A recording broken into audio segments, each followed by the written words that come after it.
Morning વિદ્યાર્થી મિત્રો। હવે લાસ્ટ લેક્ચરની અંદર મિત્રો આપણે વાત કરી ગયા કોષરસ વિભાજનની, બરાબર। તો આજે આપણે સમ વિભાજનનું મહત્વ શું છે એના ઉપર ચર્ચા કરીશું ને થોડા એક્સ્ટ્રા પોઈન્ટ પણ જોઈશું, બરાબર। તો જોઈએ હવે સમ વિભાજનનું મહત્વ। મિત્રો સમ વિભાજનની ક્રિયા એટલે સીધી વસ્તુ છે કે એકમાંથી બે બાળકોષ તૈયાર થવા, બંને બાળકોષ આગળ પાછા વૃદ્ધિ પામી ફરી પાછા વિભાજન પામી બીજા આગળ બીજા બે બાળકોષોનું શું કરતા હોય, નિર્માણ કરતા હોય છે। સમ વિભાજનનો મિત્રો સૌથી મહત્વનો બેસ્ટ પોઈન્ટ તો આપણે એવો જ કહી શકીએ કે જનીન દ્રવ્યોની સરખા ભાગમાં શું કરવી, વહેંચણી કરવી, બરાબર। તો એવા જ મુદ્દાઓ સાથે સંકળાયેલું આપણું આ સમ વિભાજનનું મહત્વ, બરાબર।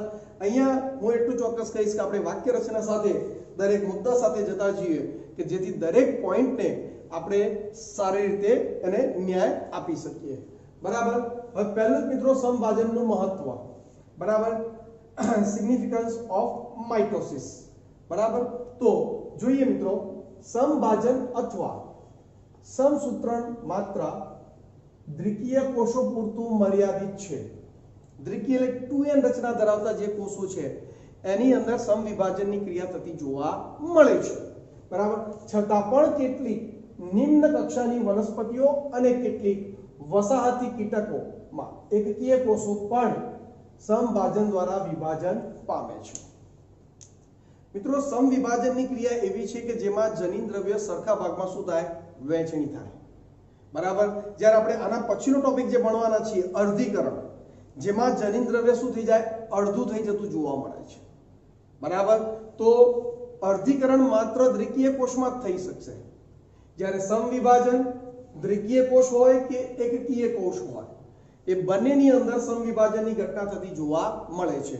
પણ આ વધારે પોઈન્ટ તમારો જ્યારે આપણે અર્ધીકરણ ભણીશું ત્યારે વધારે સારી રીતે ક્લિયર થઈ જશે, એટલે બહુ ટેન્શન લેતા નહીં, ઓકે। આગળ સમભાજનનું સજીવ જીવનમાં મહત્વ શું છે તેને સમજવું ખૂબ જ આવશ્યક છે। શું તમે એવા દ્રષ્ટાંતથી પરિચિત છો જ્યાં તમે એકકીય અને દ્વિકીય કીટકો વિશે અભ્યાસ કર્યો હોય, બરાબર। તો આવા એકકીય દ્વિકીય કીટકો મિત્રો આપણે ઘણા બધા ચર્ચામાં આવવાના જ છે, બરાબર। એટલે અહીંયા હું તમને એક્સ્ટ્રા એક્ઝામ્પલ આપી, એક્સ્ટ્રા કારણ વગરની થિયરી તો બી અને તમને ડિસ્ટર્બ કરવા માંગતો નથી, કારણ કે જ્યારે ટોપિક આવશે ત્યારે તમને આપોઆપ રિયલાઇઝ થઈ જતું હોય છે, ઓકે। તો આપણે તો મેઇન 1 2 3 4 5 આ જે 5 જે મુદ્દાઓ છે સમવિભાજનના મહત્વ સ્વરૂપે એમાં જ આપણે વ્યવસ્થિત શું કરવી છે મિત્રો, ચર્ચા કરવી છે અને એના ટોપિકને વધારે સારી રીતે આપણે ક્લિયર કરવો છે, ઓકે। જેમાં પહેલો પોઈન્ટ આપણને શું કહે છે, જુઓ, સમભાજન દ્વારા નિર્માણ પામેલ દ્વિકીય બાળકોષમાં સમાન આનુવંશિક દ્રવ્ય હોય છે। શું મિત્રો, સમાન આનુવંશિક દ્રવ્ય।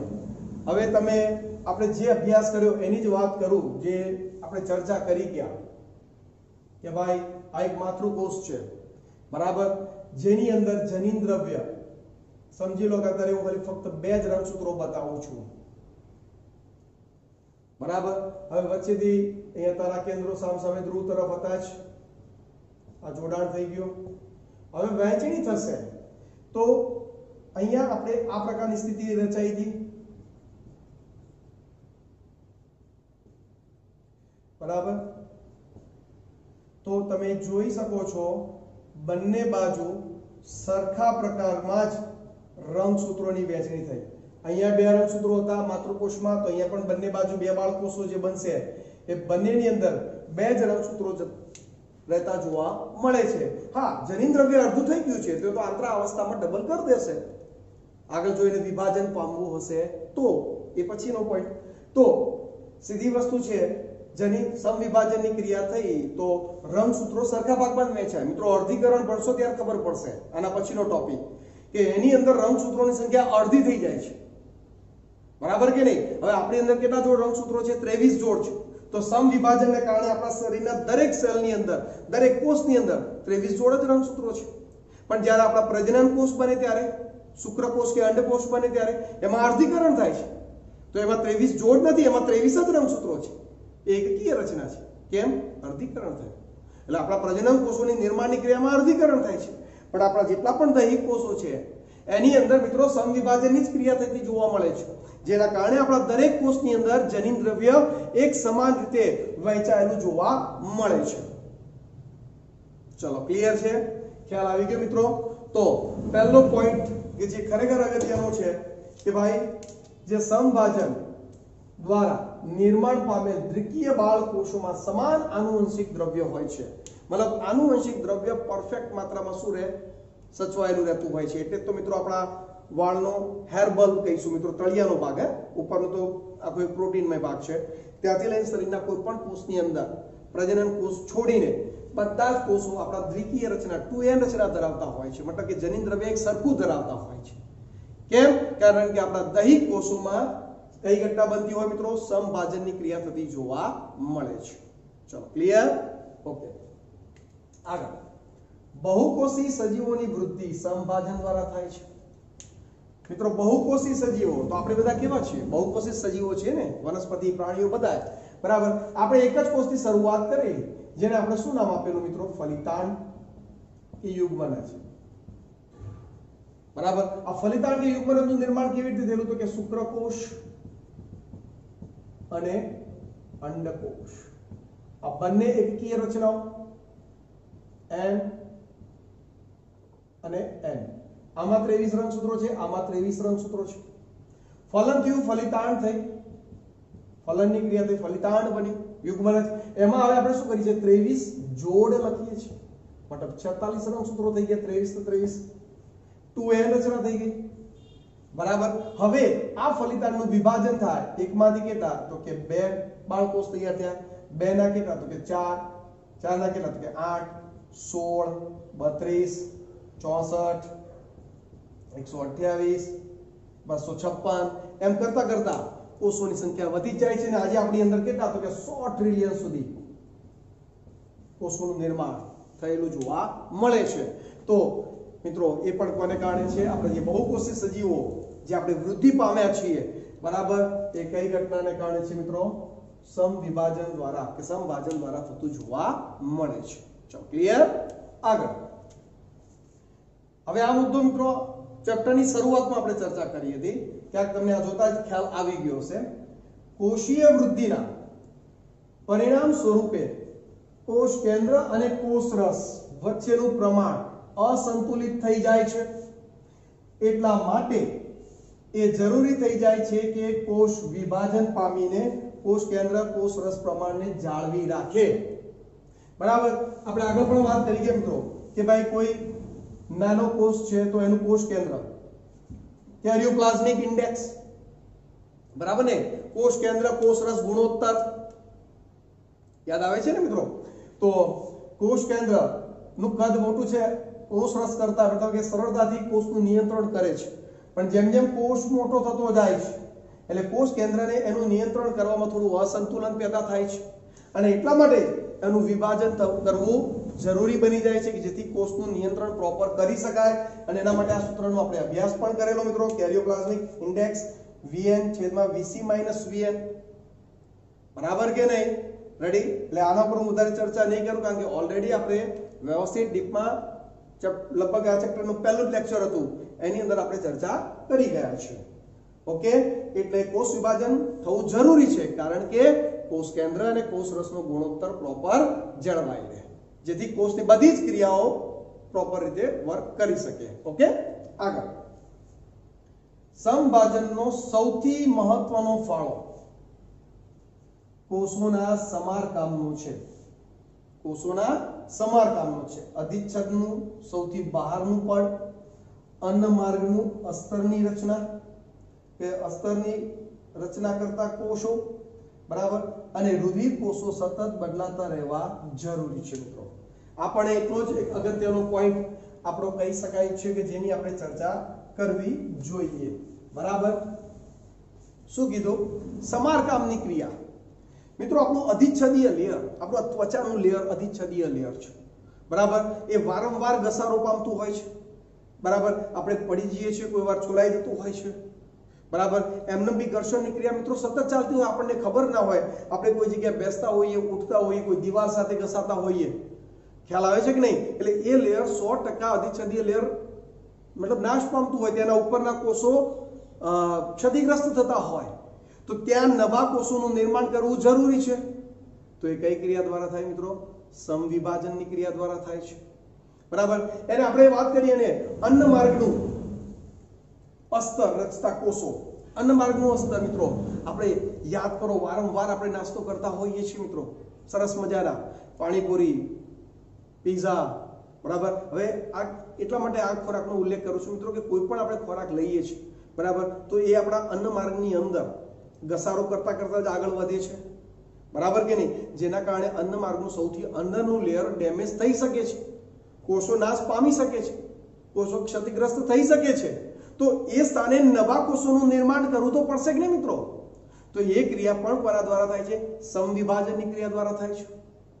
બરાબર. મિત્રો આપણા શ્વેતકણ, રક્તકણ અને રુધિર કણિકાઓ દરેકનું એક ચોક્કસ આયુષ્ય છે મિત્રો. રક્તકણ લગભગ 120 દિવસનું આયુષ્ય ધરાવે છે. શ્વેતકણ અલગ અલગ છે, કોઈ 10 થી 12 કલાક જીવે છે, કોઈ 6 થી 7 કલાક જીવે છે, કોઈ 24 કલાક જીવે છે. દરેક શ્વેતકણ મિત્રો દરેકનું આયુષ્ય અલગ અલગ છે. તો સતત એમનું પણ નિર્માણ કરતા રહેવું પડશે અસ્થિ મજ્જા પ્રદેશોમાં, બરાબર. એ બધું ડીપમાં આવશે આગળ, ટેન્શન નહીં લેતા. તો એ બધાનું સતત નિર્માણની ક્રિયા કોના દ્વારા થાય મિત્રો? સમવિભાજનની ક્રિયા દ્વારા થતું જોવા મળે છે. ચલો, ક્લિયર છે? ખ્યાલ આવી ગયો? બરાબર. તો આવી ગયું મિત્રો. જો શું કહે છે? સમવિભાજનનો સૌથી મહત્વનો ફાળો કોષમાં સમારકામનો છે. અધિચ્છદનું સૌથી બહારનું પડ અન્નમાર્ગનું અસ્તર રચતા અને રુધિર કોષો સતત બદલાતા રહેવા શું છે મિત્રો? જરૂરી છે. ચલો, ક્લિયર? રેડી? આગળ. અગ્રસ્થ અને પાર્શ્વસ્થ એધા જેવી વર્ધનશીલ પેશીઓમાં સમવિભાજન દ્વારા વનસ્પતિઓમાં જીવન પર્યત વૃદ્ધિ થયા કરે છે. મિત્રો વનસ્પતિની અંદર જીવન પર્યત વૃદ્ધિની વાત કરી છે. મિત્રો તમે જાણો છો કે આપણે મનુષ્યની અંદર, તમે ચેપ્ટર 1 માં શાદાની ચર્ચા આવી જ જશે, બરાબર, કે ભાઈ મનુષ્યની અંદર જીવન પર્યત વૃદ્ધિ નથી ચાલતી. તમે જો આપણે પુખ્ત અવસ્થાએ પહોંચીએ છીએ, 18 થી 20 વર્ષની ઉંમર સુધીમાં આપણી જે હાઈટ વધવાની હોય તેટલી જ વધી જાય છે. કોઈ પણ પ્રાણી લઈ લો, મનુષ્ય લઈ લો કે એલિફન્ટ લઈ લો, કોઈ પણ જાતિનું પ્રાણી લઈ લો, બરાબર. પ્રાણીઓમાં વૃદ્ધિ જીવન પર્યત ચાલતી નથી, ઉંમરને અમુક તબક્કા સુધી જોવા મળે છે. પણ વનસ્પતિની અંદર વૃદ્ધિ જીવન પર્યત ચાલે છે. એનું રીઝન એ છે મિત્રો કે વનસ્પતિ, એક સિમ્પલ ડાયાગ્રામ દોરું છું તો ધારો કે આ પ્રરોહાગ્ર છે, જે વનસ્પતિની જે શાખાઓ, તો અહીંયા એને પ્રરોહાગ્ર જે કહેવાય, ત્યાં વર્ધનશીલ પેશી આવેલી છે અને અગ્રસ્ત વર્ધનશીલ પેશી.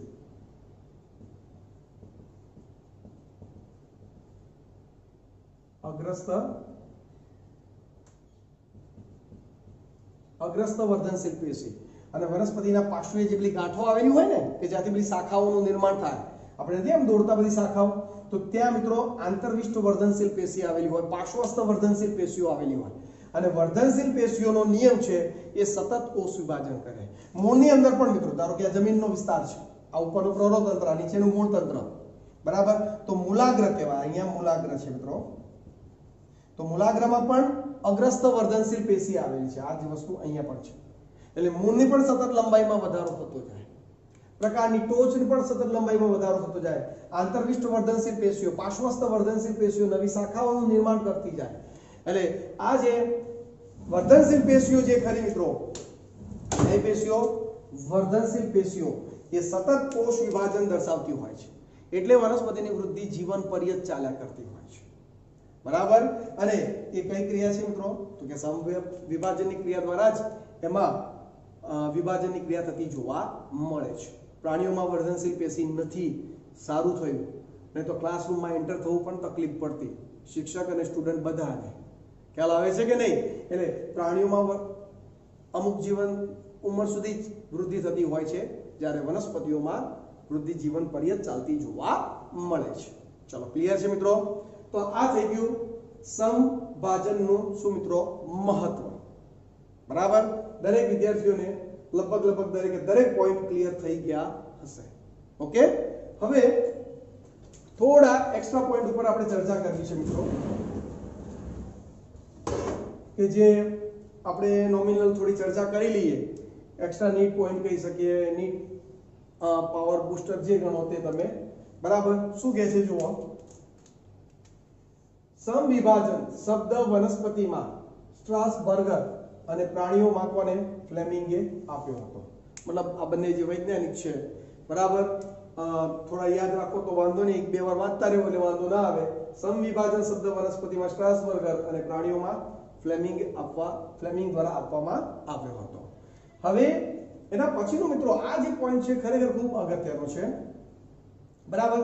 એનાસ્ટ્રોલ સમસૂત્રી વિભાજન અથવા તો એને એસેન્ટ્રિક વિભાજન પણ કહે છે. હવે એક્ચ્યુઅલી અહીંયા શું કહેવા માંગે છે, આ જે એનાસ્ટ્રોલ સમસૂત્રી વિભાજન છે ને એ વનસ્પતિઓની અંદર બતાવે છે. મિત્રો આપણે જાણીએ છીએ કે વનસ્પતિમાં તારા કેન્દ્ર એટલે કે તારાકાય રચના હોતી નથી, એટલે તારા કિરણ પણ નથી, ફક્ત દ્વિધ્રુવીય ત્રાકતંતુઓ જ હોય છે, બરાબર કે નહીં. પણ તારા કેન્દ્ર કે તારાકાર અને તારા કિરણોની ગેરહાજરી અને છતાંય સમસૂત્રી વિભાજન થાય, એટલે એવા સમસૂત્રી વિભાજનને મિત્રો એનાસ્ટ્રોલ સમસૂત્રી વિભાજન કે એસેન્ટ્રિક વિભાજન તરીકે ઓળખવામાં આવે છે, બરાબર. જો શું કહે છે શબ્દો, ઉચ્ચ વનસ્પતિઓમાં તારા કેન્દ્ર હોતો નથી, બરાબર. આથી કોષ વિભાજન વખતે તારા કિરણો બનતા નથી, આથી આવા વિભાજનને એનાસ્ટ્રોલ સમસૂત્રી વિભાજન કહે છે, બરાબર. એટલે તમે ઉચ્ચ પ્રકારની જે વનસ્પતિઓ જે ખરી, હા અમુક નીચલી કક્ષાની વનસ્પતિઓમાં ક્યાંક જોવા મળી શકે છે, પરંતુ જે ઉચ્ચ પ્રકારની જે વનસ્પતિઓ જે ખરી એની અંદર ખાસ યાદ રાખજો કે એમસીક્યુ પૂછાતા હોય છે કે વનસ્પતિ કોષમાં નીચેનામાંથી કઈ રચનાઓ ગેરહાજર છે, તારા કેન્દ્ર, તારા કિરણ, દ્વિધ્રુવીય ત્રાકતંતુઓ કે એ ને બી બંને. તો એ ને બી બંને, કેમ કે તારા કેન્દ્ર અને તારા કિરણ એ વનસ્પતિ કોષમાં શું હોય, એનો અભાવ હોય છે. પણ દ્વિધ્રુવીય ત્રાકતંતુઓ તો પેલા માઇક્રોટ્યુબ્યુલ્સ એટલે કે પેલા ટ્યુબ્યુલિન પ્રોટીનના બનેલા હોય છે, સૂક્ષ્મ નલિકાઓ, સૂક્ષ્મ તંતુઓ, બરાબર. તો એ લોકો એનો નિર્માણના કાર્ય સાથે સંકળાયેલા હોય છે, એટલે દ્વિધ્રુવીય ત્રાકતંતુઓ હશે, બરાબર. પણ પેલી રચના જોવા મળશે નહીં, કઈ, તારા કેન્દ્ર અને તારા કિરણ, બરાબર. અને છતાંય સમવિભાજન થાય છે, તો એવા સમવિભાજનને એનાસ્ટ્રોલ સમસૂત્રી વિભાજન કે એસેન્ટ્રિક તરીકે ઓળખવામાં આવે છે. ચલો ક્લિયર. એના પછી મિત્રો એસ્ટ્રલ કે એમ્ફાઇસ્ટ્રોલ, બરાબર. એમ્ફાઇસ્ટ્રોલ સમસૂત્રી વિભાજન અથવા તો એને સેન્ટ્રિક વિભાજન પણ કહે છે.